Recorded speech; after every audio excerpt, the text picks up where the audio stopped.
ಮಹಿಳಾ ಕುಸ್ತಿಪಟುಗಳಿಗೆ ಕಿರುಕುಳ ನೀಡಿದ ಆರೋಪಿ ಬಿಜೆಪಿ ಸಂಸದರನ್ನು ಬಂಧಿಸಲು ಆಗ್ರಹಿಸಿ ಕುಸ್ತಿಪಟುಗಳ ಬೆಂಬಲಿಸಿ ವಿಮೆನ್ ಇಂಡಿಯಾ ಮೂವ್ಮೆಂಟ್ ಕರ್ನಾಟಕ ಕಾಪುವಿನಲ್ಲಿ ಪ್ರತಿಭಟನೆ ನಡೆಸಿತು.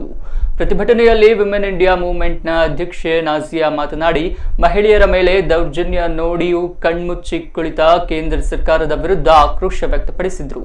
ಬಿಜೆಪಿ ಸರ್ಕಾರ ಅತ್ಯಾಚಾರಕ್ಕೆ ಕುಮ್ಮಕ್ಕು ನೀಡುವ ಮೂಲಕವೇ ಅತ್ಯಾಚಾರಿಗಳನ್ನು ರಕ್ಷಿಸುವ ಕೆಲಸ ಮಾಡುತ್ತಿದೆ ಎಂದರು. ಪ್ರತಿಭಟನೆಯಲ್ಲಿ ಕಾರ್ಯದರ್ಶಿ ವಹಿಮಾ ಕಾಪು, जिला उपाध्यक्ष नसीमा कापू, अध्यक्ष फरजाना मತ್ತಿತರರು ಇದ್ದರು. अत्याचार करने वाली ये दुनिया क्या अत्याचार को रोकेगी? क्या अत्याचार को रोकेगी? महिला पर होने वाली अत्याचार ಜೊಲ್ಲೆ ಶೋಭಕರಲ್ಲಿ लेके जल्ले शोभಕ ಎಲ್ಲಿ ಬೆಂಕಿ ಹಚ್ಚಲು ಹೊರಟವರಲ್ಲಿ ಸಂಸತ್ತಿನಲ್ಲಿ ಕೈಕಟ್ಟಿ ಕುಳಿತು ವೇತನ ತಿನ್ನಲು ಕಲಿಸಿದ್ದಲ್ಲ ಹೆಂಗ